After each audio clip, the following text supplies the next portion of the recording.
Let's dive into one of the most fundamental, kind of fascinating challenges in all of computing. It's a problem that can bring even the most powerful systems to a grinding, frustrating halt. We're talking about deadlock. You know that feeling, right? You're in a total traffic gridlock. Nobody can move because everyone is waiting for someone else to go first. It's infuriating.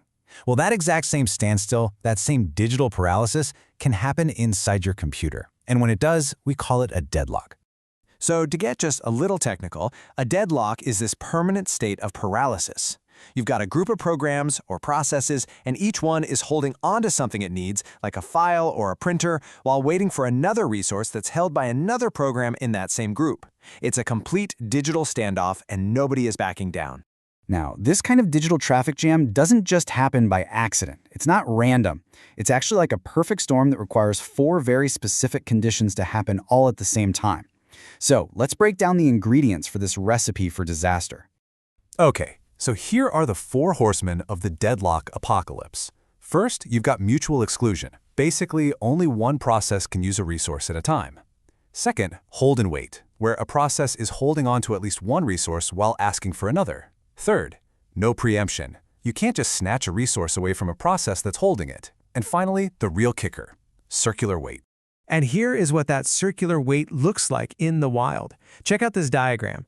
Process P1 is waiting for something P2 has, but P2 is waiting for something from P3. And P3, well, P3 is waiting for a resource that P1 is holding.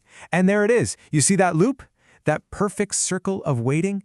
That's the circular wait, and it's the final nail in the coffin that locks everything up solid. All right, so knowing what causes the problem is, half the battle. So operating systems have some really clever, proactive strategies to manage all this digital traffic. And the goal is to stop the gridlock before it even has a chance to start. Which, of course, leads us to the big question, how in the world do we stop this mess from ever happening? Well, there are really 2 main ways to think about it. On the one hand, you've got prevention. Think of this like setting really strict traffic laws, just making it impossible for one of those 4 conditions to ever exist. On the other hand, you have avoidance. This is more like a super smart GPS that sees a potential traffic jam miles ahead and just routes you around it. You never even get close to the problem. Here's a really simple but powerful example of prevention. To break that circular wait, we just put all the resources in order, number them, R1, R2, R3, and so on. Then we make a rule. Every process has to request them in that increasing order. You can't ask for R1 if you already have R2. And just like that, boom, the circle is broken. It can't form. Now, that other approach, avoidance, is all about staying in what we call a safe state. So what's a safe state? Well, a state is safe if the system knows there's at least one possible sequence where every single process can get what it needs and finish its job without causing a deadlock. The OS just has to make sure it never, ever grants a request that would push it into an unsafe state. And this brings us to the famous banker's algorithm. Now, it sounds complicated, but the core idea is pretty brilliant. The OS acts like a very careful banker. It looks at this data, what each process already has, what its maximum need might be, and what's currently available. Before granting any new loan or resource, it runs a quick simulation. It asks, if I give you this, will I still be able to satisfy everyone else's future needs?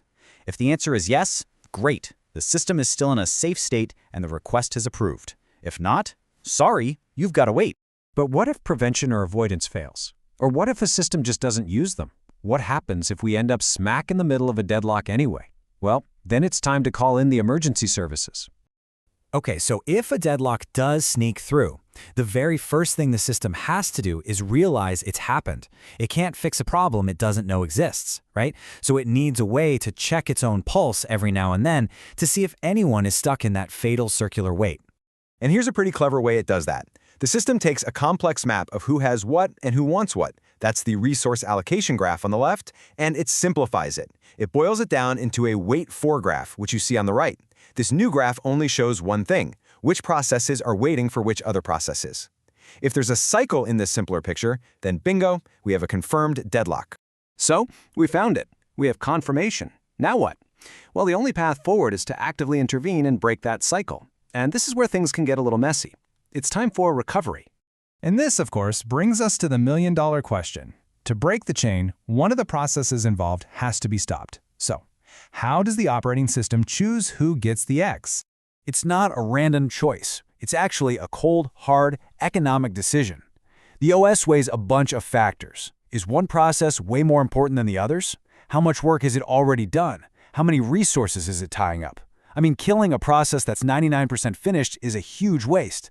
The goal is always to break the deadlock with the least amount of damage possible. Now, there is a less brutal option. Instead of just terminating a process, the system can use resource preemption. It basically just yanks a resource away from one of the processes. It's like airlifting one of the cars out of that traffic jam. The process that lost the resource gets rolled back to an earlier, safe point to try again later. And just like that, the gridlock is clear. Okay, so we've looked at the problem, how to stop it, and how to fix it. But let's zoom out for a second. Why does any of this complex, behind-the-scenes stuff actually matter to you and me? The honest truth is, this invisible management is happening all the time, every second you use your computer. The only reason you can have 50 browser tabs open while you're listening to music, editing a document, and downloading a file, all without your machine just freezing up, is because your operating system is an absolute expert at being an invisible traffic cop. Ultimately, that's what it all comes down to.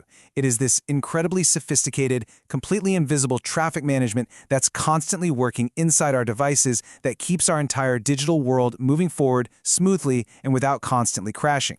And that leaves us with one final big thought. We've gotten really good at solving deadlocks inside one computer, but as our computer systems get more and more connected, as they start managing our real-world traffic, global financial markets, even our power grids, what's the next giant, messy deadlock out there that we haven't even seen coming yet?